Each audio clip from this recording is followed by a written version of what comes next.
তোমরা already cathode ray সম্পর্কে অনেক কিছু জেনেছো। তো এখন আমরা যেটা জানবো সেটা হচ্ছে অ্যানোড রে বা অ্যানোড রশ্মি। এবং অ্যানোড রশ্মি নিয়ে জানার জন্য একজন বিজ্ঞানীর নাম তোমাদেরকে জানাতে হবে। তিনি হচ্ছে গোল্ডস্টেইন। তাহলে আমি ওনার নামটা একটু লিখে রাখছি। ওনার নাম হচ্ছে গোল্ডস্টেইন। গোল্ডস্টেইন এই মানুষটা কি করেছেন? তিনি আমাদের ক্যাথোড রে টিউবের মধ্যে কিছু চেঞ্জ নিয়ে এসেছেন। কি কি চেঞ্জ নিয়ে এসেছেন তাহলে আমরা দেখি। খেয়াল করে দেখো। আচ্ছা, আমি নামটা একটু ঠিক মতো লিখি, গোল্ড স্টেইন। খেয়াল করে দেখো, আমাদের এটা আগের মতোই ক্যাথোড রে টিউব ছিল, বাট এখানে আমরা যেটা করেছি সেটা হচ্ছে অ্যানোড এবং ক্যাথোডের মাঝে কিন্তু আগের মতোই হাই ভোল্টেজ অ্যাপ্লাই করেছি। বাট এই ক্ষেত্রে আমরা যেই ক্যাথোডটা ব্যবহার করেছি সেই ক্যাথোডের মাঝখানে কিন্তু একটা ফাঁকা জায়গা দেখা যাচ্ছে। দ্যাট মিনস তোমরা যদি এতটুকু জায়গার দিকে তাকাও তাহলে দেখতে পাবে ক্যাথোড তড়িৎদ্বার বা ইলেকট্রোডের মধ্যে একটা ছিদ্র বা হোল দেখা যাচ্ছে। এটা বানানোর একটা রিজন আছে। এই রিজনটা হচ্ছে তিনি দেখতে চেয়েছিলেন যে যেহেতু ক্যাথোড রে টিউবের ভেতরে ক্যাথোড থেকে অ্যানোডের দিকে ক্যাথোড রেগুলো প্রবাহিত হয়, ঠিক একইভাবে অ্যানোড থেকে ক্যাথোডের দিকে কোনো রে বা রশ্মি প্রবাহিত হয় কিনা। তো যখন তিনি এটা দেখার চেষ্টা করেছেন তিনি কিন্তু একটু চমকে গিয়েছেন, কারণ তিনি দেখতে পেয়েছেন যে ক্যাথোডের মধ্য দিয়ে যে ফাঁকা জায়গাটা ছিল এই ফাঁকা জায়গাটার বিপরীত প্রান্তে যদি একটা জিঙ্ক সালফাইডের প্রলেপ দেওয়া হয় তবে সেই জায়গাটাতে কিছু লাইট তৈরি হয় এবং এই লাইটগুলো হচ্ছে ইয়েলো কালারের বা হলুদ কালারের। তার মানে তিনি তখন বুঝতে পেরেছেন যে আসলে এখানে শুধুমাত্র ক্যাথোড রে উপস্থিতি নেই, একই সাথে অন্য একটা রেও উপস্থিতি রয়েছে, যে রেটা হয়তো পজিটিভ চার্জযুক্ত, কেননা এই রেটা ক্যাথোডের দিকে ছুটে যাচ্ছে। কিন্তু তিনি এটা এত সহজে পাননি, কেননা ক্যাথোড রের জন্য আমরা জানি যে গ্যাসের যে প্রেশারটা ছিল বা চাপটা ছিল সেটা ছিল মোটামুটি 10⁻³ মিলিমিটার পারদ চাপ। কিন্তু তিনি এখানে আরেকটা চেঞ্জ করেছেন, এই চাপটাকে চেঞ্জ করে দিয়েছেন। তিনি যখন এই চাপটাকে 10⁻⁻1 মিলিমিটার পারদ চাপ করেছেন, মানে একটু চাপটা বাড়িয়েছেন, তখনই কেবল তিনি এই হলুদ কালারের লাইটটা দেখতে পেয়েছেন। তার মানে এখান থেকে বলা যায় যে কিছু একটা ক্যাথোডের মধ্য দিয়ে ফ্লো হওয়ার চেষ্টা করছে বা ক্যাথোডের দিকে আসার চেষ্টা করছে। আর আমাদের এই ক্যাথোডটা যেহেতু নেগেটিভ চার্জযুক্ত, তাই এই ক্যাথোডের দিকে যারা আসবে তারা অবশ্যই পজিটিভ চার্জযুক্ত হবে। তো তিনি তারপরে এই পজিটিভ চার্জযুক্ত রে বা রশ্মিকে পজিটিভ রে নামকরণ করেন। পরবর্তীতে সেটার নামই হয়ে যায় অ্যানোড রশ্মি বা অ্যানোড রে। তারপরে এই অ্যানোড রে নিয়ে আরও যখন গবেষণা তৈরি হয় তখন এর মধ্যে কিছু বৈশিষ্ট্য দেখা যায়। তার মধ্যে একটা উল্লেখযোগ্য বৈশিষ্ট্য হচ্ছে অ্যানোড রেগুলো কখনোই অ্যানোড থেকে কিন্তু তৈরি হয় না। আমরা যখন দেখেছিলাম ক্যাথোড রেগুলো আসলে তৈরি হচ্ছে ক্যাথোড থেকে, বাট অ্যানোড রেগুলো কখনোই অ্যানোড থেকে তৈরি হয় না। এটা তৈরি হয় আমরা এই টিউবের ভিতরে যে গ্যাসগুলো রাখবো সেই গ্যাস থেকে। তার মানে আমরা যখন বিভিন্ন ধরনের গ্যাস অ্যাপ্লাই করব এই টিউবের ভিতরে বা ক্যাথোড রে টিউবের ভিতরে, ওই সমস্ত গ্যাসগুলো আয়োনাইজড হবে, কেননা আমরা অ্যানোড আর ক্যাথোডের মাঝে কিন্তু উচ্চ বিভব পার্থক্য অ্যাপ্লাই করেছি বা হাই ভোল্টেজ সোর্স অ্যাপ্লাই করেছি। তার জন্য আমাদের গ্যাসগুলো আয়োনাইজড হবে এবং ওই গ্যাসের যে সমস্ত ক্যাটায়নগুলো আছে বা পজিটিভ আয়নগুলো আছে সেগুলোই বেসিক্যালি আমাদের এখানে অ্যানোড রে হিসেবে কাজ করবে। তাহলে ব্যাপারটা হচ্ছে এরকম। আমি যদি একদম নতুন একটা গ্যাসের কথা বলি, নতুন না, এটা অনেক পুরাতন, হাইড্রোজেন গ্যাসের কথা যদি বলি, এবং হাইড্রোজেন গ্যাসটাকে আমি যদি এই টিউবের ভিতর দিয়ে দিই, যেটাকে বলা হয় ডিসচার্জ টিউব, তার মানে এই টিউবের ভিতরে কোনো গ্যাস ঢুকলে সেটা আয়নিত হয়ে যায়। তবে উচ্চ বিভব অ্যাপ্লাই করার পর আমাদের এই হাইড্রোজেন গ্যাস থেকে ইলেকট্রন একটা সরে যাবে। ইলেকট্রন সরে গিয়ে সেটা হাইড্রোজেন প্লাস আয়ন তৈরি করবে এবং এই হাইড্রোজেন প্লাস আয়নটাই পরবর্তীতে আমাদের ক্যাথোডের কাছে ফ্লো হবে এবং ক্যাথোডের মধ্যে যে ছিদ্রটা ছিল এই ছিদ্রের মধ্যে দিয়ে এসে পরবর্তী যেই ধাপ আছে, দ্যাট মিন্স পরবর্তী যেই দেয়ালটা আছে সেই দেয়ালে চলে যাবে। এবং আমি যদি এখানে হাইড্রোজেনটাকে ব্যবহার না করে হিলিয়ামকে ব্যবহার করি, কথার কথা হিলিয়াম গ্যাস, তাহলে হিলিয়াম থেকে একটা ইলেকট্রন চলে যেতে পারে, চলে গিয়ে সেটা হিলিয়াম প্লাস আয়ন তৈরি করতে পারে। আবার হিলিয়াম থেকে কিন্তু দুইটা ইলেকট্রনও মাঝে মাঝে চলে যেতে পারে। যেহেতু হিলিয়ামের মধ্যে ম্যাক্সিমাম ইলেকট্রন আছে দুইটা, তাই আমি এটাও লিখতে পারি যে হিলিয়াম থেকে আমি মাইনাস করলাম বা বিয়োগ দিলাম দুইটা ইলেকট্রন এবং তারপরে হিলিয়ামটা কনভার্ট হয়ে গেল H2+, নট এইচ হবে না, He2+ হয়ে যাবে। তার মানে এক একটা গ্যাস আমি যখন পরিবর্তন করব, এক একটা গ্যাসের জন্য আমাদের এক এক রকম ক্যাটায়ন পাবো এবং প্রত্যেকটা ক্যাটায়ন পরবর্তীতে আমাদের ক্যাথোডের কাছে চলে যাবে এবং পেছনের দেয়ালে গিয়ে সে ইয়েলো কালার বা হলুদ কালারের লাইট তৈরি করবে। তাহলে একটা জিনিস কিন্তু স্পষ্ট, আমি যদি হাইড্রোজেন বাদে অন্যান্য গ্যাস দেখি, যেমন হিলিয়ামকে দেখতে পাচ্ছি, হিলিয়ামটা কিন্তু দুই ধরনের ক্যাটায়ন তৈরি করছে বা পজিটিভ চার্জ তৈরি করছে এবং দুই ধরনের পজিটিভ চার্জ কিন্তু আলাদা দুই ধরনের অ্যানোড রে তৈরি করে। তাহলে ধরা যাক এটা হচ্ছে অ্যানোড রে 1 আর এটা হচ্ছে অ্যানোড রে 2। তার মানে এই যে এখানে দুইটা ইলেকট্রন ছাড়বে হিলিয়াম নাকি একটা ইলেকট্রন ছাড়বে, এটা ডিফাইন করা হয় ভোল্টেজ সোর্স দিয়ে। তুমি যদি কম পরিমাণ পটেনশিয়াল ডিফারেন্স বা বিভব পার্থক্য অ্যাপ্লাই করো অ্যানোড আর ক্যাথোডের মাঝে, তাহলে হিলিয়াম হয়তো একটা ইলেকট্রন ছেড়ে দিবে। আর তুমি যদি উচ্চ বিভব পার্থক্য তৈরি করো ক্যাথোড আর অ্যানোডের মাঝে, তাহলে হিলিয়াম কিন্তু দুইটা ইলেকট্রনকে ছেড়ে দিবে। সেম কাজটা যদি আমি নাইট্রোজেনকে নিয়ে করি তাহলে কি হবে খেয়াল করো। নাইট্রোজেন কিন্তু অনেকগুলো ইলেকট্রন সমৃদ্ধ। তাহলে নাইট্রোজেনকে আমি যখন গ্যাস হিসেবে এই ক্যাথোড রে টিউবের ভেতরে দিব, তখন নাইট্রোজেন থেকে কিন্তু একটা ইলেকট্রন যেতে পারে, নাইট্রোজেন থেকে ইচ্ছে করলে দুইটা ইলেকট্রনও যেতে পারে। যদি আমি ভোল্টেজটাকে আরও বাড়াই, নাইট্রোজেন থেকে চাইলে তিনটা ইলেকট্রনও সর্বোচ্চ যেতে পারে। তখন আমাদের যে অ্যানোড রেগুলো তৈরি হবে তাদের একটা হবে নাইট্রোজেন প্লাস এই চার্জযুক্ত, আরেকটা হবে নাইট্রোজেন 2 প্লাস এই ক্যাটায়নযুক্ত, আরেকটা হবে নাইট্রোজেন 3 প্লাস এই ক্যাটায়নযুক্ত। তার মানে একটা বিষয় তো আমরা ক্লিয়ার হয়েছে যে ক্যাথোড রে নিয়ে আমরা যখন স্টাডি করেছিলাম, ক্যাথোড রেটা শুধুমাত্র ইলেকট্রনের জন্য তৈরি হতো এবং গ্যাসের উপর ক্যাথোড রে কখনোই নির্ভর করতো না, কিংবা অ্যানোডের ম্যাটেরিয়ালের উপরও বা ক্যাথোডের ম্যাটেরিয়ালের উপরও কিন্তু ক্যাথোড রেটা ডিপেন্ড করতো না, নির্ভর করতো না। কিন্তু আমরা যখন এখানে অ্যানোড রে হিসেবে বলছি বিভিন্ন ক্যাটায়নকে বা গ্যাসের যেই আয়নিত অবস্থা সেগুলোকে, এখানে আমরা দেখতে পাচ্ছি গ্যাস চেঞ্জ করার সাথে সাথে আমাদের টোটাল ক্যাটায়নটা বা আয়নটাও কিন্তু চেঞ্জ হয়ে যাচ্ছে।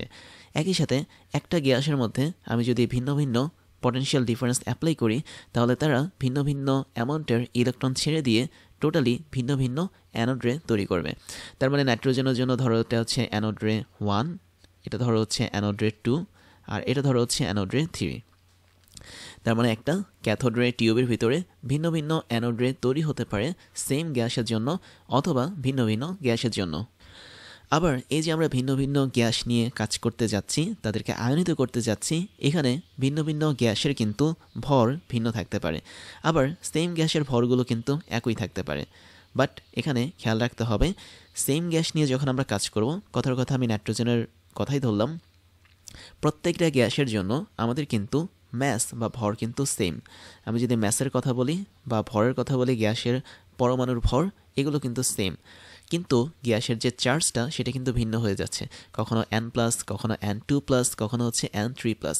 কেন হচ্ছে? কারণ আমরা অ্যানোড আর ক্যাথোডের মাঝে ভিন্ন ভিন্ন ভোল্টেজ অ্যাপ্লাই করছি বা বিভব পার্থক্য অ্যাপ্লাই করছি, সেজন্য সেটা আমাদের চার্জটাকে ডিপেন্ড করে দিচ্ছে। তাহলে আমি যদি শুধুমাত্র নাইট্রোজেনের জন্যই বা নাইট্রোজেনের তিনটা অবস্থার জন্য E/m বের করতে চাই, E/m মানে হচ্ছে কি চার্জ এবং ভর অথবা আধান এবং ভরের অনুপাত, তাহলে আমরা এই জিনিসটাকে ডিফারেন্ট পাবো বা ভিন্ন পাবো। তাহলে আমরা বলতে পারি যে গ্যাস যদি একই রকমও হয়, তারপরও তাদের ভরটা সেম থাকছে, কিন্তু তাদের চার্জগুলো বারবার ভিন্ন হচ্ছে বলে আমাদের E/m এর যে রেশিওটা সেটা কিন্তু বারবার ভিন্ন হবে। এখন একটা জিনিস লক্ষ্য করো, হাইড্রোজেনের মধ্যে কিন্তু একটা ইলেকট্রন থাকে। তুমি চাইলেও যত পরিমাণ বিভব পার্থক্য অ্যাপ্লাই করো না কেন অ্যানোড আর ক্যাথোডের মধ্যে, হাইড্রোজেন থেকে কিন্তু একটার বেশি ইলেকট্রন বের হবে না।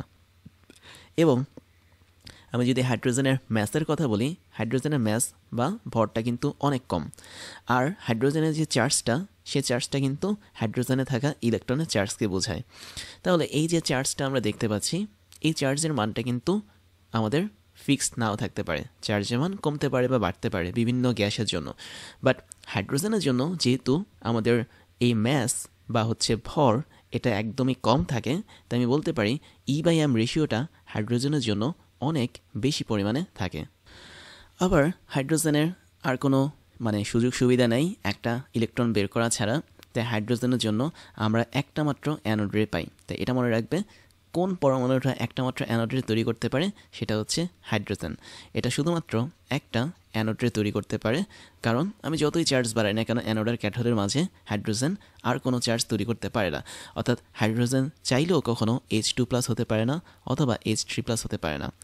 তাই হোক, আমাদের সমস্যা নেই, হাইড্রোজেনটা কেবলমাত্র একটা অ্যানোড রে এখানে তৈরি করবে। এখন হাইড্রোজেন যে অ্যানোড রেটা তৈরি করে, এই অ্যানোড রেটার দিকে একটু তাকাও। H+ হচ্ছে আমাদের একটা ক্যাটায়ন, তার মানে হাইড্রোজেন থেকে একটা ইলেকট্রন চলে গেলে আমাদের একটা ক্ষুদ্র পজিটিভ অংশ থাকে, এবং এটা এতটাই ক্ষুদ্র পজিটিভ অংশ যে এটা দ্বারাই আসলে একটা অ্যানোড রের ইউনিটকে নির্ধারণ করা হয়।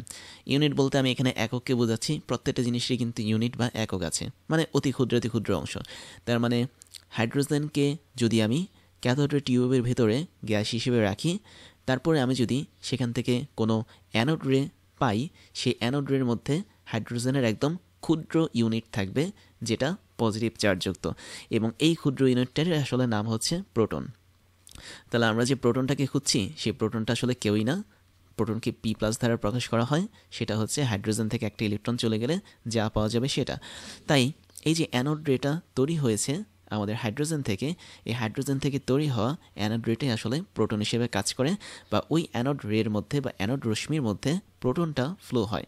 তো একদম শুরুতে প্রোটন যে আবিষ্কার হয়েছে সেটা এই ধারণার উপর ভিত্তি করে কিন্তু আবিষ্কার হয়েছে। তারপরে আরেকটা ইন্টারেস্টিং জিনিস আছে, সেটা হচ্ছে তোমরা হয়তো মনে করতে পারো যে অ্যানোডটা পজিটিভ চার্জযুক্ত, ক্যাথোড হচ্ছে নেগেটিভ চার্জযুক্ত, যেহেতু আমরা এদের মাঝখানে একটা ভোল্টেজ সোর্স অ্যাপ্লাই করেছি, যেটা তোমরা ক্যাথোড রেতে দেখেছো। কিন্তু আমাদের এখানে যেই অ্যানায়নগুলো, মানে নট অ্যানায়ন, ক্যাটায়নগুলো যে ছিল, that means H plus, helium plus, helium 2 plus, অথবা নাইট্রোজেন প্লাস, নাইট্রোজেন 2 প্লাস, এই জিনিসগুলোই তো আমাদের অ্যানোড রে, তাই না? এবং এই অ্যানোড রেগুলো কিন্তু কেবলমাত্র গ্যাস থেকে তৈরি হয়। তার মানে তোমার ক্যাথোড রে টিউবের ভিতরে ভিন্ন ভিন্ন গ্যাস তুমি নিতে পারো, ওই গ্যাসগুলো ভেঙে গিয়ে, মানে উচ্চ বিভব পার্থক্যের জন্য ভেঙে গিয়ে এরকম ক্যাটায়ন তৈরি করে, মানে পজিটিভ চার্জযুক্ত আয়ন তৈরি করে। তার মানে এই আয়নটা কিন্তু কখনোই অ্যানোড তৈরি করে না। তোমাদের মনে হতে পারে অ্যানোড থেকে ক্যাথোডের দিকে আসলে অ্যানোড রশ্মি যায়, ব্যাপারটা টোটালি ভুল।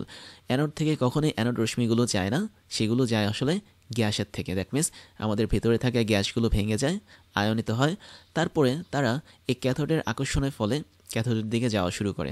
আর মাঝখানে যদি এরকম একটা ফাঁকা জায়গা পেয়ে যায় বা ছিদ্র পেয়ে যায়, তখন সেই ছিদ্র দিয়ে তারা পেছনের দিকে ছুটে। তো এরপরে আরেকটা বিষয় তোমাদেরকে বলে রাখি, সেটা হচ্ছে ক্যাথোড রশ্মির জন্য আমরা E/m এর যে অনুপাতটা সেটা কিন্তু বের করেছিলাম, যেটা ছিল ইলেকট্রনের চার্জ এবং ভরের অনুপাত, এবং এটা অল টাইম সেম ছিল। কিন্তু অ্যানোড রের ক্ষেত্রে এরকম কোনো গ্যারান্টি তুমি দিতে পারবে না যে E/m সবসময় সেম থাকবে। কারণটা হচ্ছে কি, কারণ আমরা এখানে দেখতে পাচ্ছি অ্যানোড রে এটা বেসিক্যালি নির্ভর করে ভিন্ন ভিন্ন গ্যাসের উপর। তার মানে তুমি যদি গ্যাসটাকে চেঞ্জ করো, সেই গ্যাসটা চেঞ্জ করার ফলে তার যে পজিটিভ আয়ন বা ক্যাটায়ন সেটাও কিন্তু চেঞ্জ হয়ে যাবে। আলটিমেটলি আমাদের টোটাল অ্যানোড রেটাও কিন্তু চেঞ্জ হয়ে যাবে। তার মানে অ্যানোড রেটা ভিন্ন ভিন্ন গ্যাসের জন্য যেহেতু ভিন্ন ভিন্ন হয়, তাই অ্যানোড রের জন্য আমরা E/m এর কোনো ফিক্সড ভ্যালু পাই না, আমরা ভিন্ন ভিন্নভাবে ভিন্ন ভিন্ন মানগুলো পেয়ে থাকি। তবে আমরা এখানে E/mটা ক্যালকুলেট করব, বাট সেটা শুধুমাত্র হাইড্রোজেনের জন্য ক্যালকুলেট করব। তার মানে প্রোটনের ক্ষেত্রে আমরা E/m কত পাবো সেটা ক্যালকুলেট করে দেখব।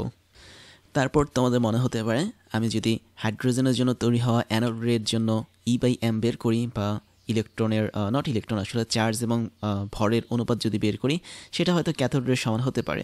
বাট এটা আসলে ভুল ধারণা, যেটা আমরা একটু পরেই দেখব। E/m এটা ক্যাথোড রের জন্য যেমন মান হবে, অ্যানোড রের জন্য তেমন মান হবে না। তার মানে E/m অথবা চার্জ ডিভাইড বাই ভর, অথবা চার্জ ও ভরের যে অনুপাতটা সেটা ক্যাথোড রের জন্য একরকম হয়, অ্যানোড রের জন্য আরেক রকম হয়। আর আরেকটা বিষয় হচ্ছে অ্যানোড রে বা অ্যানোড রশ্মির কিন্তু আরেকটা নাম আছে, এটার আরেকটা নাম হচ্ছে ক্যানাল রে। তো এটাকে আমরা একটু এখানে লিখতে পারি, এটাকে ক্যানাল রে হিসেবেও কিন্তু ডাকা হয়। তাই মনে রাখবে, যখন তুমি ভিন্ন ভিন্ন গ্যাস নিয়ে কাজ করবে, ভিন্ন ভিন্ন গ্যাসের জন্য কিন্তু তোমার অ্যানোড রেগুলো ভিন্ন ভিন্ন হবে, বাট তাদের মধ্যে থেকে সবচেয়ে ইম্পর্ট্যান্ট হচ্ছে তোমার হাইড্রোজেন গ্যাস। এবং তুমি দেখতে পাচ্ছ হাইড্রোজেন গ্যাসের যেহেতু পরমাণুর ভর অনেক কম, তাই হাইড্রোজেন গ্যাসের জন্য কিন্তু E/m এর অনুপাতটা বেশি। দ্যাট মিনস চার্জ এবং ভরের অনুপাতটা বেশি। তাহলে এই চার্জ আর ভরের অনুপাতটা বেশি কখন হবে? যখন আমরা হাইড্রোজেন অ্যাটম ইউজ করব, আর সেক্ষেত্রে এটা বেসিক্যালি প্রোটনের জন্য কাজ দিবে। তার মানে আমরা যে H+টা পেয়েছি প্রোটন হিসেবে, এই প্রোটনেরই ক্ষেত্রে আমরা E/m এর মানটা বেশি পাবো। তাহলে খুবই সুন্দর একটা জিনিস, অনেকগুলো অ্যানোডের মধ্যে প্রোটন হচ্ছে এমন একটা অ্যানোডের বৈশিষ্ট্য যার E/m এর মানটা অনেক বেশি থাকবে। তারপর তোমাদের আরেকটা জিনিস দেখাবো, সেটা হচ্ছে অ্যানোড রে সম্পর্কে তো আমরা মোটামুটি জানলাম। আমরা এখানে ক্যাথোড রে টিউবটাকে জাস্ট কিছু চেঞ্জ করেছি, তোমরা অলরেডি দেখতে পাচ্ছ। এবং এই যে আমরা অ্যানোড রশ্মিটা পেয়েছি, এর কিন্তু দারুণ কিছু বৈশিষ্ট্য আছে। তো চলো আমরা সেই বৈশিষ্ট্যগুলো দেখে ফেলি। আমরা যদি প্রথম বৈশিষ্ট্যটি দেখি তাহলে সেটা হচ্ছে অ্যানোড রে সবসময় স্ট্রেট লাইন বরাবর যাত্রা করে। দ্যাট মিন্স অ্যানোড রের যে পথ সেটা হচ্ছে সরল রেখা বরাবর যাত্রা করে, সে কখনোই বাঁকে না। তারপরে আরেকটা বৈশিষ্ট্য আমরা বলতে পারি, সেটা হচ্ছে ভিন্ন ভিন্ন গ্যাসকে আমরা যখন ইউজ করি তখন ভিন্ন ভিন্ন অ্যানোড রে তৈরি হয়। তার মানে আমি বলতে পারি অ্যানোড রের যেই নেচার বা প্রকৃতি সেটা আসলে ডিপেন্ড করে গ্যাসের উপর। তাহলে আমি একটু এখানে এইভাবে লিখি, অ্যানোড রের নেচার বা প্রকৃতি এটা ডিপেন্ড করে হচ্ছে ভিন্ন ভিন্ন গ্যাসের উপর। বাট ক্যাথোড রের যে প্রকৃতি বা নেচার ছিল সেটা কিন্তু গ্যাসের অণু বা পরমাণুর উপর কিন্তু ডিপেন্ড করতো না। আমরা যে কোনো গ্যাস ইউজ করতাম না কেন, ক্যাথোড রে সবসময় কিন্তু একই রকম আসতো। তারপরে অ্যানোড রেটা হচ্ছে আসলে পজিটিভ চার্জকে ক্যারি করে, তার মানে অ্যানোড রে কখনোই নেগেটিভ চার্জযুক্ত হতে পারে না। তারপর তোমরা দেখেছো যে এক একটা গ্যাসের জন্য আমাদের অ্যানোড রের ক্ষেত্রে E/m এর মানটা এক এক রকম হয়। তার মানে E/m এর মানটা কখনোই ফিক্স থাকে না, এটা আসলে ভ্যারিয়েবল থাকে বা হচ্ছে একটা চলকের মতো থাকে যার মান বারবার চেঞ্জ হতে থাকে। তারপরে আরও কিছু বৈশিষ্ট্য আছে, সেটা হচ্ছে আমি যদি একটা স্পেসিফিক গ্যাস নেই হাইড্রোজেন বাদে, তাহলে ওই একটা গ্যাস চাইলে অনেক ধরনের অ্যানোড রে তৈরি করতে পারে। তার মানে আমরা একটু আগে দেখেছিলাম যে নাইট্রোজেন গ্যাস 3টা অ্যানোড রে তৈরি করেছে, হিলিয়াম গ্যাস 2টা অ্যানোড রে তৈরি করতে পারে। তার মানে একটা গ্যাস অনেকগুলো বা মেনি অ্যানোড রে তৈরি করতে পারে এক্সেপ্ট হাইড্রোজেন। কেননা হাইড্রোজেনের যেহেতু একটাই ইলেকট্রন, তাই ও ওই একটা ইলেকট্রন মানে বাদ দিয়ে একটা মাত্র অ্যানোড রে তৈরি করতে পারে। আরেকটা ইন্টারেস্টিং ফ্যাক্ট হচ্ছে আমাদের অ্যানোড রে কখনোই কোনো একটা ধাতু বা মেটালের উপর পড়ে এক্স রে তৈরি করতে পারে না। আমরা দেখেছিলাম ক্যাথোড রের একটা বৈশিষ্ট্য ছিল কি, ক্যাথোড রে যখন কোনো একটা ধাতু বা মেটালের উপর পড়তো তখন সে খুব সুন্দরভাবে সেখানে একটা নির্দিষ্ট রশ্মি তৈরি করতো যার নাম ছিল এক্স রে। কিন্তু অ্যানোড রের এরকম কোনো ক্ষমতা নাই যে এক্স রে তৈরি করার মতো। তারপরে আরেকটা জিনিস আছে, সেটা হচ্ছে আমি যদি জি নম্বর বৈশিষ্ট্যটা লিখি, অ্যানোড রে সবসময় জিঙ্ক সালফাইড বা এই ধরনের প্রতিপ্রভা বিভিন্ন ধরনের ম্যাটেরিয়ালের মধ্যে হলুদ কালারের বর্ণ তৈরি করে। এটা কখনোই ক্যাথোড রের মতো গ্রিন কালারের বর্ণ তৈরি করতে পারে না। তারপরে আরেকটা বিষয় হচ্ছে অ্যানোড রের মধ্যে যে কণাগুলো থাকে সেগুলো আসলে প্রোটন, সেগুলো কখনোই ইলেকট্রন হিসেবে কাজ করে না। তারপরে আই নম্বরটা আমরা বলতে পারি যে অ্যানোড রে কখনোই অ্যানোড থেকে তৈরি হয় না, এটা তৈরি হচ্ছে শুধুমাত্র গ্যাস থেকে। তার মানে আমরা যখন যে গ্যাসটা তৈরি করব না, গ্যাসটা যে ইউজ করব সেই গ্যাস থেকে আসলে তৈরি হয় আমাদের অ্যানোড রে, কখনো এটা অ্যানোড থেকে তৈরি হয় না। বাট ক্যাথোড রেটা কিন্তু অবশ্যই ক্যাথোড থেকে তৈরি হয়, সেটা আবার গ্যাস থেকে তৈরি হয় না। তারপর তোমাদেরকে যেটা দেখাবো সেটা হচ্ছে আমরা প্রোটনের চার্জ ও ভরের অনুপাতটা বের করবো। দ্যাট মিনস E/m এই রেশিওটা আমরা বের করব। আর E/m রেশিওটা যে শুধুমাত্র ইলেকট্রনের জন্যই বের করা হয় তা না, প্রোটনের জন্য কিন্তু বের করা হয়। আর আমরা কিন্তু অলরেডি চিনেছি যে প্রোটন আসলে দেখতে কেমন। তুমি যদি হাইড্রোজেন গ্যাসটা নাও, তার থেকে যদি একটা ইলেকট্রনকে বাদ দাও, অবশ্যই সেটা কিন্তু হাইড্রোজেন পরমাণু হতে হবে, অণু হলে হবে না। আমি কিন্তু এখানে H2 বলিনি, আমি শুধুমাত্র হাইড্রোজেন গ্যাসের পরমাণুর কথা বলেছি। তো হাইড্রোজেন গ্যাসের পরমাণুর থেকে একটা ইলেকট্রন সরিয়ে নিলে আমি যা পাচ্ছি সেটা হচ্ছে একটা প্রোটনকে পাচ্ছি। এবং আমরা দেখব এই প্রোটনের E/m এর মান কত। এখন খেয়াল করো, আমি কিন্তু বলেছিলাম E/mটা আসলে ভিন্ন ভিন্ন হয় বিভিন্ন অ্যানোডের জন্য। আর হাইড্রোজেনের ভর বা এম এটা কিন্তু অনেক কম, যেহেতু কম তার মানে E/m এর মানটা হাইড্রোজেনের জন্য অনেক বেশি পরিমাণে হবে অন্য অন্য গ্যাসের তুলনায়। এখন বিভিন্ন এক্সপেরিমেন্টের মাধ্যমে আমাদের এই যে প্রোটনের কথা বলছি, এই প্রোটনের চার্জও বের করা হয়েছে, আবার ভরও বের করা হয়েছে। তাহলে আমি যদি একটা প্রোটনের কথা বলি, প্রোটনকে P+ দিয়ে প্রকাশ করা হয়, তাহলে ওর ভরটা হচ্ছে 1.672 অথবা 673ও দেখা যায় কোনো কোনো জায়গায়, ইন্টু 10⁻⁻24 গ্রাম। তার মানে অনেক হালকা একটা জিনিস হচ্ছে আমাদের এই প্রোটন। এবং প্রোটনের চার্জও বের করা হয়েছে। আমি যদি একটা প্রোটনের চার্জের কথা বলি, 1P+ মানে একটা প্রোটন, ওর চার্জটা হচ্ছে 1.602 ইন্টু 10⁻19 কুলম। তো এখন আমি একটু চার্জ নিয়ে কিছু কথা বলবো, তারপরে আমরা E/m রেশিওটা বের করব। বেসিক্যালি আমরা যখন কেমিস্ট্রি নিয়ে পড়ি, কেমিস্ট্রিতে আমরা 3 ধরনের চার্জের ইউনিট দেখে থাকি। 3 ধরনের বললে আসলে ভুল হবে, আমরা মোটামুটি 4 ধরনের চার্জকে দেখে থাকি। তো আমরা এই চার্জ নিয়ে একটু জানি সংক্ষেপে, তারপরে তোমাদের মেইন জিনিসটা দেখাচ্ছি। তো এক ধরনের চার্জকে বলা হয় কুলম, তোমরা সেটা সবাই জানো। এটা হচ্ছে সি দ্বারা প্রকাশ করা হয়। আরেক ধরনের চার্জকে বলা হয় ইএসইউ, এবং এটার নাম হচ্ছে ইলেকট্রোস্ট্যাটিক ইউনিট বা স্ট্যাটিক সি, এই ইউনিটে প্রকাশ করা হয়। আরেকটা চার্জকে বলা হচ্ছে ফ্যারাড, এই চার্জ, এবং আরেকটা আছে আমাদের ইএমইউ। তাহলে এই টোটাল 4 ধরনের চার্জ নিয়ে মোটামুটি বলা হয়, যেখানে এদের মধ্যে কিছু সম্পর্ক আছে। আমি যদি একটু সম্পর্কগুলো দেখাই তাহলে তো আমাদের উপকার হবে। কুলম্বের সাথে আমাদের ফ্যারাডের একটা সুন্দর সম্পর্ক আছে। মোটামুটি বলা যায় 1 ফ্যারাডের চার্জ মানে হচ্ছে 96500 কুলম। যদিও এটা সম্পূর্ণ সঠিক না, কারণ এটার অ্যাকচুয়াল ভ্যালুটা হচ্ছে, আমি যদি একটু লিখি, 96485 কুলম, এরকম একটা ভ্যালু কাজ করে।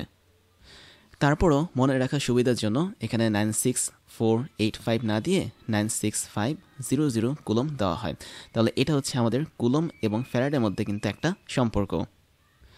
তারপরে কুলম এবং ইএমইউ, এদের মধ্যে কিন্তু একটা সম্পর্ক আছে, অনেকটা এরকম। আমি যদি 1 কুলম্বের কথা বলি, সেটা হচ্ছে 0.1 ইএমইউ হিসেবে কাজ করে।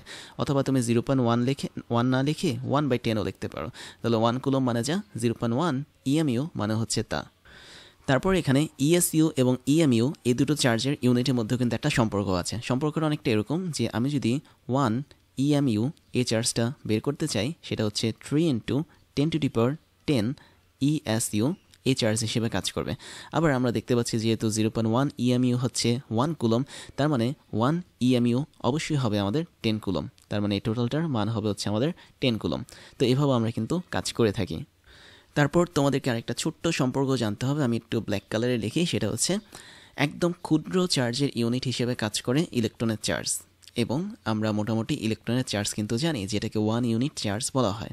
এবং এই যে ইলেকট্রনের চার্জটা আমরা জানি, তার মানটা হচ্ছে কত, আমি যদি তোমাদেরকে দেখাই, তার মান হচ্ছে 1.6 × 10⁻19 কুলম। এবং এই যে ক্ষুদ্র একটা চার্জ হিসেবে কাজ করে ইলেকট্রন, এই চার্জটাকে আমি যখন কুলম থেকে ইএসইউ এই ইউনিটে আনবো, তখন তার মানটা হবে 4.8 × 10⁻10 ইএসইউ। এবং আমরা যখন ইলেকট্রন নিয়ে পড়েছিলাম, তখন কিন্তু আমরা এই চার্জটা বের করে দেখিয়েছিলাম তোমাদেরকে।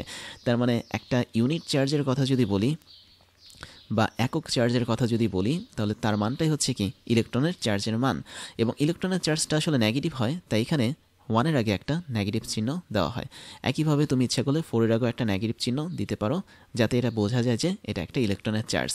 তো এই সম্পর্কগুলো যেহেতু আমরা জেনেছি, আমরা এগুলোকে এখন কাজে লাগিয়ে প্রোটনের চার্জ ও ভরের অনুপাতটা বের করার চেষ্টা করব। তাহলে একদম শুরুতে দেখো, আমি যদি দেখি যে প্রোটনের ভর কত সেটাও আমাদের জানা, একটা প্রোটনের চার্জ কত সেটাও আমাদের জানা। তাহলে সহজেই আমরা প্রোটনের জন্য E/mটা বের করতে পারবো। তাহলে E/m এর মানটা কত হবে, আমাদের উপরে বসবে একটা প্রোটনের চার্জ। তো আমি একটু ঠিক করে লিখি বিষয়টা। একটা প্রোটনের চার্জ হচ্ছে 1.602 × 10⁻19 কুলম, আর নিচে হবে একটা প্রোটনের ভর 1.672, আচ্ছা উপরেরটা ছিল 1.602 নট 672, ইন্টু হচ্ছে 10⁻24। তো এই দুটোকে যদি তুমি ভাগ করো, তাহলে তুমি এখান থেকে পাচ্ছ কত হয়, এখানে ভাগ করলে হয় 9.58 আসে। 9.58 × 10⁻4 আসে। এবং খেয়াল করো, উপরে আমাদের ছিল হচ্ছে চার্জ, তার মানে কুলম, আর নিচে ছিল হচ্ছে আমাদের ভর, দ্যাট মিনস গ্রাম। তার মানে আমাদের এখানে ইউনিটটা আসবে চার্জ, বা চার্জ না, এটা হচ্ছে কুলম, কুলম পার গ্রাম। এবং তুমি চাইলে এই গ্রামটাকে যদি কেজিতে কনভার্ট করতে চাও, তাহলে অবশ্যই এটাকে তুমি ইচ্ছা করলে কত করতে পারো, এটাকে কেজিতে যদি কনভার্ট করতে চাই, গ্রাম পার কেজি, তাহলে 1000 দিয়ে এটাকে গুণ করতে হবে, রাইট। যেহেতু দেখতে পাচ্ছ গ্রামটা হচ্ছে নিচে আছে, তার মানে 1000 দিয়ে গুণ করলে কী হবে, এটা কেজিতে কনভার্ট হবে। তাহলে তখন আমাদের আসবে 9.58 × 10⁻7 কুলম পার কেজি। তাহলে এটা হচ্ছে আমাদের প্রোটনের জন্য E/m এর এক্সাক্ট মান। এবার আরেকটা বিষয় তোমাদেরকে দেখাই, সেটা হচ্ছে আমরা তো একটা ইলেকট্রনের ইউনিট চার্জ জেনেছি, তাই না? এই যে এখানে আমরা দিয়েছিলাম একটা মানে ইলেকট্রনের ইউনিট চার্জ হচ্ছে -1.6 × 10⁻19 কুলম। যদি খেয়াল করে দেখো, ইলেকট্রন আর প্রোটনের দুজনেরই কিন্তু চার্জ সমান, জাস্ট তাদের একটা হচ্ছে পজিটিভ, একটা হচ্ছে কি নেগেটিভ। তার মানে আমরা এখানে -1.6 দিয়েছি, এটা আমরা ইচ্ছে করলে -1.602 দিতে পারতাম।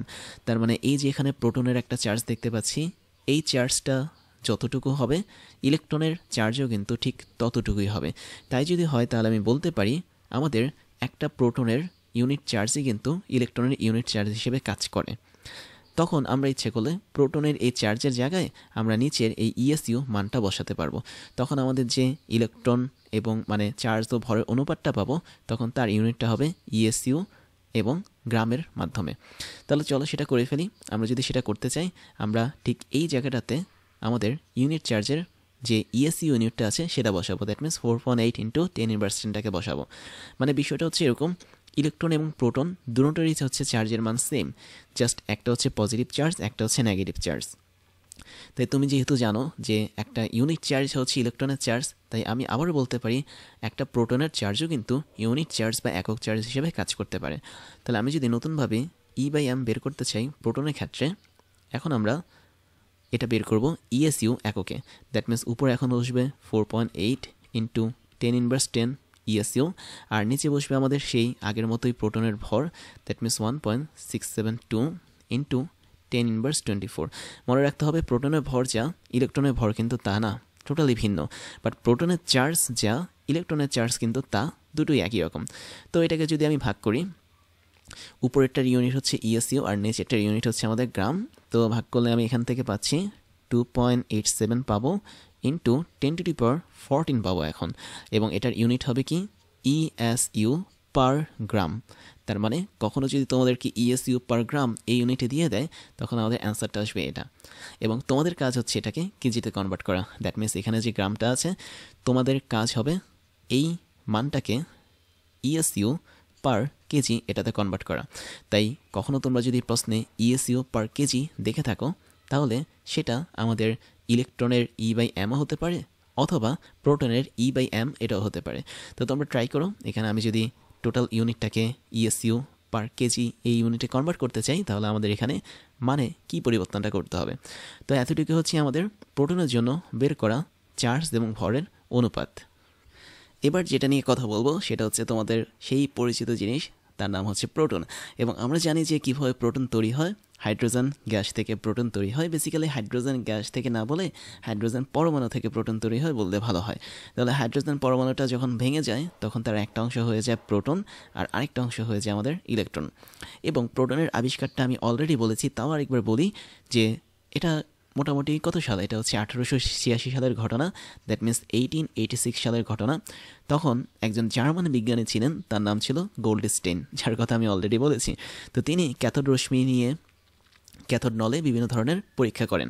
তখন তিনি এই ধনাত্মক রে বা ক্যাথোড মানে অ্যানোড রেটা আবিষ্কার করেন। তিনি আবারও বলছি যে একটা ক্যাথোড রে টিউব নেন এবং ওই ক্যাথোড রে টিউবের ভিতরে অনেক লঘু একটা চাপের গ্যাস অ্যাপ্লাই করেন। তার মানে ওই গ্যাসের চাপটা কিন্তু তেমন ছিল না, যেটা আমরা দেখেছিলাম যে 10^1 মিলিমিটার পার চাপ ছিল।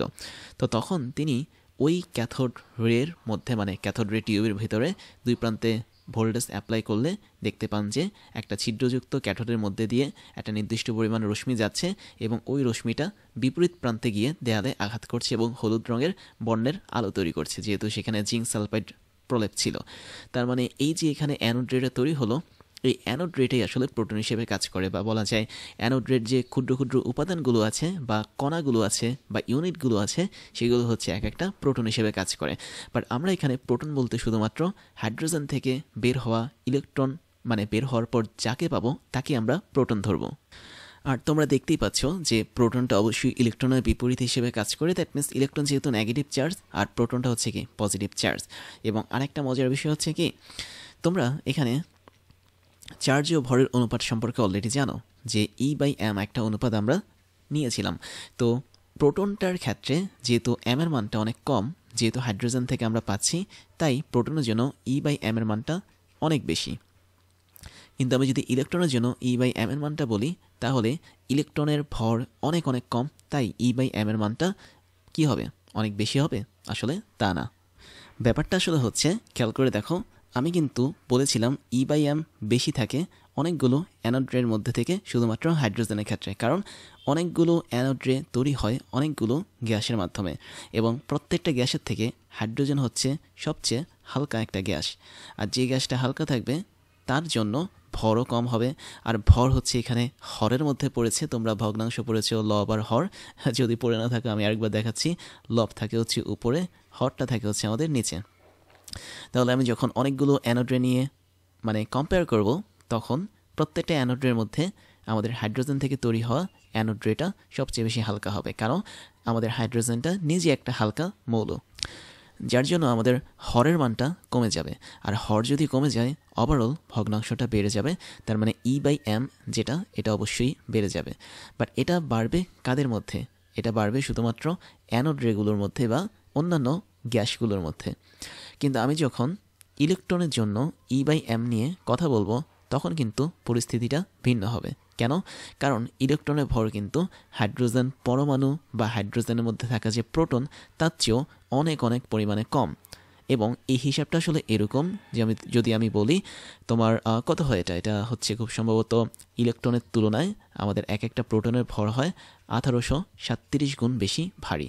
তার মানে একটা ইলেকট্রনকে তুমি যদি নাও আর একটা প্রোটনকে তুমি যদি নাও, তাহলে ওই প্রোটনের ভরটা হবে ইলেকট্রনের চেয়ে 1837 গুণ ভারী।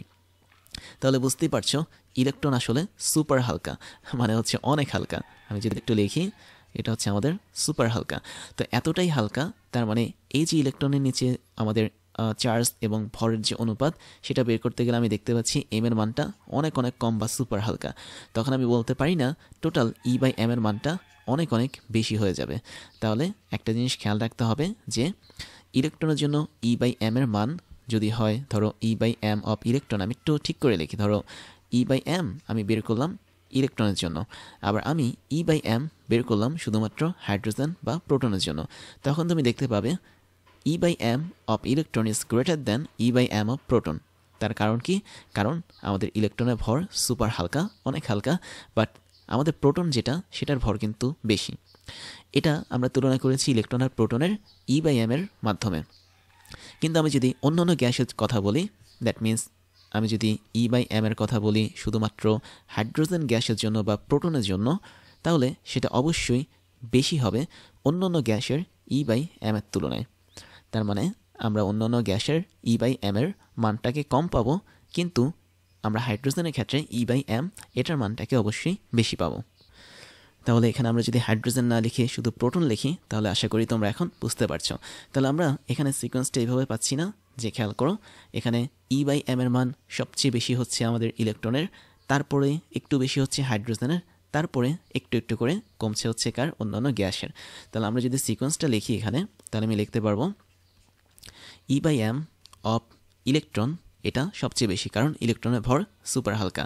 তাহলে এটা অনেক অনেক বেশি, কার চেয়ে বেশি, E/m অফ প্রোটন, কারণ প্রোটনটা তৈরি হচ্ছে হাইড্রোজেন গ্যাস থেকে বা হাইড্রোজেনের পরমাণু থেকে। এবং এটা আবার বেশি কাদের চেয়ে, অন্যান্য গ্যাস আছে, E/m অফ আদার গ্যাস যেগুলো ছিল সেগুলো থেকে। তো এখন এই প্রোটনটা কিভাবে থাকে তোমরা একটু দেখতে পারো। প্রোটনটা মোটামুটি একটা পরমাণুর মধ্যে কেন্দ্রের দিকে থাকে, এবং ওই পরমাণুকে ঘিরে চারপাশে যেটা থাকে সেটা হচ্ছে ইলেকট্রন। আর ইলেকট্রন কিন্তু কোনো নির্দিষ্ট কক্ষপথে সেভাবে থাকে না, যদিও আমরা কিছু লেকচার পর সেগুলো নিয়ে জানবো যে ইলেকট্রনটা পরমাণুতে কিভাবে থাকে।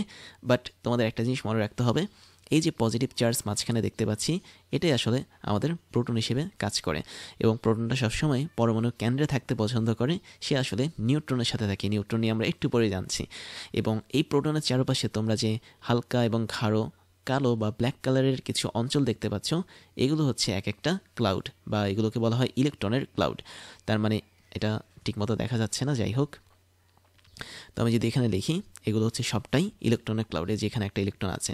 তার মানে ইলেকট্রন যে কোন জায়গায় আছে পরমাণুতে, সেটা কখনোই তুমি ধরতে পারবে না। তোমাকে একটা ক্লাউডের মাধ্যমে দেখাতে হবে যে হ্যাঁ, এই সমস্ত জায়গায় হয়তো ইলেকট্রন থাকতে পারে। এবার যেটা দেখবো সেটা হচ্ছে প্রোটনের কিছু ধর্ম বা বৈশিষ্ট্য দেখবো। খেয়াল করো, আমরা এখানে আবারও একটা পরমাণু এঁকেছি, যার কেন্দ্র হচ্ছে একটা প্রোটন আছে, বাইরে একটা ইলেকট্রন আছে। তার মানে মোটামুটি বলা যায় এটা একটা হাইড্রোজেন পরমাণু। এবং যখন তুমি এই হাইড্রোজেন পরমাণুর দুইটা পাশে দুইটা নির্দিষ্ট চার্জ অ্যাপ্লাই করবে বা আধানযুক্ত একটা পাতকে রাখবে, একটা না দুইটা পাতকে রাখবে, একটাতে থাকবে হচ্ছে পজিটিভ চার্জ এবং আরেকটাতে থাকবে হচ্ছে নেগেটিভ চার্জ, তখন দেখবে যে ইলেকট্রনটা পজিটিভ চার্জযুক্ত পাতের দিকে যেতে থাকবে এবং প্রোটনটা চেষ্টা করবে নেগেটিভ পাতযুক্ত প্লেটের দিকে যাওয়ার জন্য। তো যখন আমরা এই চার্জটাকে আরও বেশি পরিমাণে বাড়িয়ে ফেলবো, আমি কিন্তু এখন ক্যাথোড রে টিউবের কথা বলছি, দ্যাট মিন্স তাদের মাঝখানে চার্জ যদি এরকম 10⁴ ভোল্টের কাছাকাছি হয়, তখন কিন্তু আমাদের এই অ্যাটম থেকে বা বলা যায় হাইড্রোজেনের যে পরমাণুটা দেখতে পাচ্ছি, পরমাণুর থেকে এই প্রোটনটা যাওয়ার চেষ্টা করবে নেগেটিভ চার্জযুক্ত পাতের দিকে, আর এখানে ইলেকট্রনটা কিন্তু আগেই চেষ্টা করবে পজিটিভ চার্জযুক্ত পাতের দিকে যাওয়ার জন্য। তাহলে আমি বলতে পারি ইলেকট্রনের এই প্রবাহটাই ছিল আমাদের ক্যাথোড রে, এবং প্রোটনের যে প্রবাহটা সেটাই ছিল আমাদের অ্যানোড রে। তাহলে একটা বিষয় ক্লিয়ার যে আমাদের প্রোটনটা অবশ্যই নেগেটিভ চার্জের সাথে, মানে নেগেটিভ চার্জকে খুব বেশি আকর্ষণ করে, এবং ইলেকট্রনটা হচ্ছে পজিটিভ চার্জকে আকর্ষণ করে। এবং প্রোটনের যদি আরেকটা ধর্ম বলি, প্রোটনের মধ্যে আসলে আমি যদি প্রোটনকেও আবার ভাঙি, যেমন আমরা বলেছিলাম যে পরমাণুকে আর ভাঙা যায় না, তাই না? তো পরমাণুকেও কিন্তু ভাঙা যায়, পরমাণুকে ভেঙে ইলেকট্রন, প্রোটন, নিউট্রন এগুলোকে বের করা যায়। আবার এই প্রোটনটাকেও কিন্তু আবার ভাঙা যায়। তুমি যদি প্রোটনটাকে ভাঙো তাহলে 3টা দারুণ জিনিস পাবে, যাদের মধ্যে 2টাকে আমি যদি একটু ঠিকমতো লিখি, যাদের 2টাকে বলা হচ্ছে আপ কোয়ার্ক, আচ্ছা আমি জাস্ট সংক্ষেপে লিখলাম ইউ, এটাকে বলা হয় আপ কোয়ার্ক, এবং আরেকটাকে বলা হয় ডাউন কোয়ার্ক বা ডি। তার মানে আপ কোয়ার্ক এবং ডাউন কোয়ার্ক, এই দুটো মানে টোটাল 3টা জিনিস নিয়ে আমাদের প্রোটনটা কম্পোজড হয় বা গঠিত হয়। এবং আমি যদি আরেকটু ডিটেলস তোমাদেরকে জানাই, সেটা হচ্ছে তুমি যদি আপ কোয়ার্কের টোটাল চার্জ বের করতে যাও, তাহলে সেই চার্জের মান হচ্ছে +2/3 ই, যেখানে ই হচ্ছে ইলেকট্রনের চার্জ। আর তুমি যদি একটা মাত্র ডাউন কোয়ার্কের চার্জ বের করতে যাও, সেটা হচ্ছে -1/3 ইন্টু ই, যেখানে ই হচ্ছে কি ইলেকট্রনের চার্জ। তার মানে আমরা দেখতে পেলাম পরমাণুকেও ভাঙা যায়, পরমাণুর ভেতরে থাকা যে প্রোটনটা থাকে সেটাকেও কিন্তু ভাঙা যায়। ভাঙলে তুমি 2টা আপ কোয়ার্ক পাবে এবং একটা ডাউন কোয়ার্ক পাবে। আর তোমাদের যদি বানানোর সমস্যা হয় তাহলে আমি একটু লিখে দিচ্ছি। আপ কোয়ার্ক মানে হচ্ছে ইউপি, তারপর হচ্ছে QUARKS আপ কোয়ার্কস, এবং আরেকটা হচ্ছে ডাউন QUARKS ডাউন কোয়ার্কস। আন্তর্জাতিকভাবে প্রোটনকে আসলে 4ভাবে প্রকাশ করা হয়, সেটাও আমি একটু দেখিয়ে দিচ্ছি। একভাবে হচ্ছে শুধুমাত্র পি হিসেবে লেখা হয়, আরেকভাবে হচ্ছে পি প্লাস হিসেবে লেখা হয়, আরেকভাবে হচ্ছে আমাদের এইচ প্লাস হিসেবে লেখা হয়, আরেকভাবে হচ্ছে 1 তারপর হচ্ছে এইচ প্লাস হিসেবে লেখা হয়। তার মানে খেয়াল করে দেখো, আমাদের এখানে 1 বলতে বোঝাচ্ছে হাইড্রোজেনের পারমাণবিক সংখ্যা এবং পারমাণবিক ভর, এবং এমন একটা হাইড্রোজেনের পরমাণুর কথা বলেছে যেখানে কোনো ইলেকট্রন নেই। তার মানে এই 4ভাবে আমরা কিন্তু প্রকাশ করতে পারি প্রোটনকে। এখন আরেকটা মজার জিনিস আছে, সেটা হচ্ছে প্রোটনকে ফাইনালি আরেকভাবে প্রকাশ করা হয়, সেটা হচ্ছে N+। এটার মানে কি?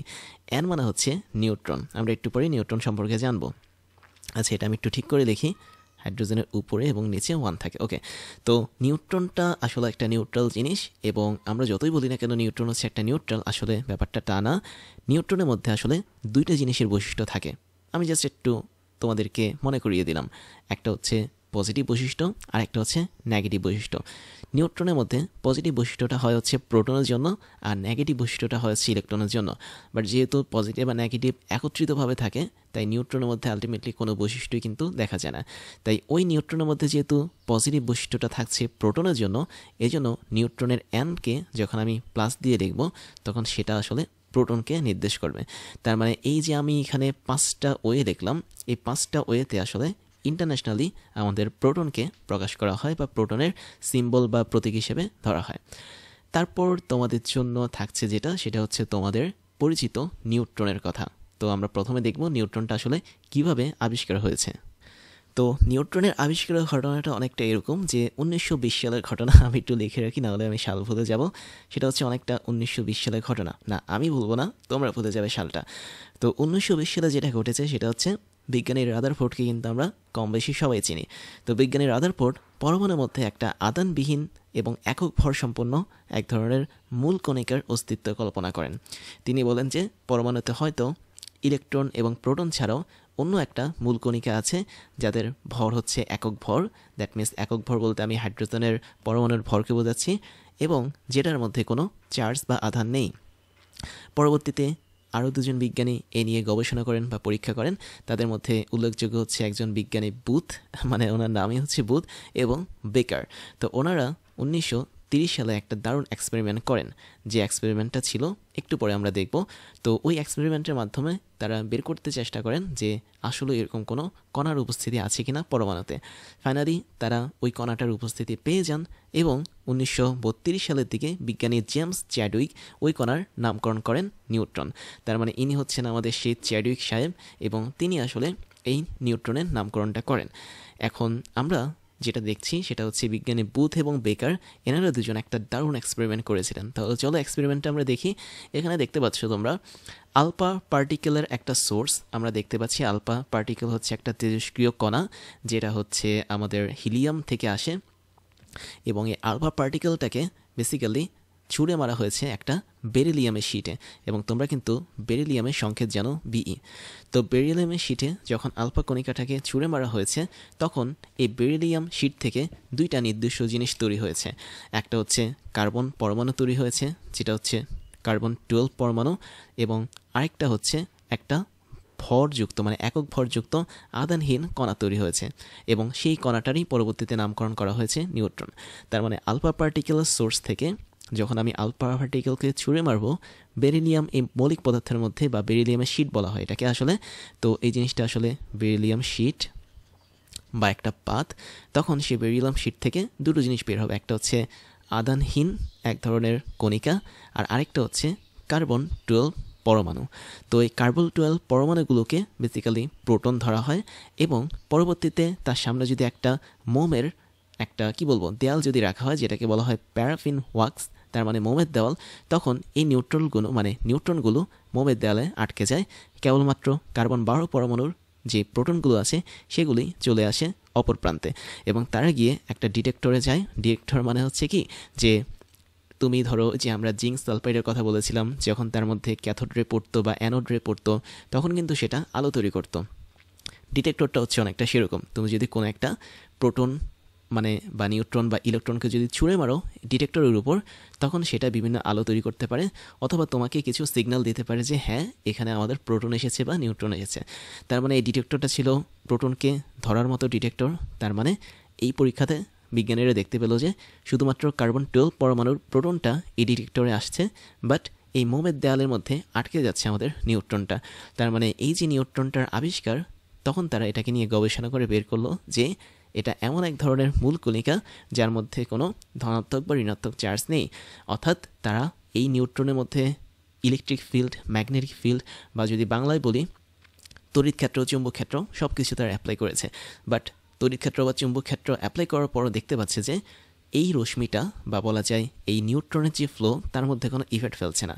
কারণ আমরা জানি যে ক্যাথোড রে বা অ্যানোড রে যার কথাই বলি না কেন, তাদের এক দল ছিল পজিটিভ চার্জযুক্ত, আরেক দল ছিল নেগেটিভ চার্জযুক্ত, এবং তড়িৎ ক্ষেত্র চুম্বক ক্ষেত্রের মাধ্যমে কিন্তু খুব সহজেই তারা দুজনে আকর্ষিত হতো। বাট এখানে নিউট্রনটা এমন একটা রে যেটা কোনো ফিল্ড ধারায় কিন্তু আকর্ষিত হয়নি।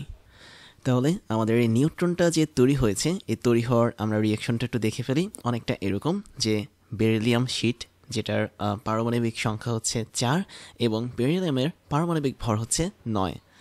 এটার সাথে যদি আমরা একটা আলফা কণার সংযুক্ত ঘটাই, দ্যাট মিনস আলফা কণাকে যদি আমরা পার্টিকেল হিসেবে এখানে ছুঁড়ে মারি, আলফা কণার সংখ্যাটা হচ্ছে হিলিয়াম পরমাণু থেকে তুমি যদি দুইটা ইলেকট্রনকে নিয়ে যাও তাহলে যা পাবে সেটা হচ্ছে আলফা কণা।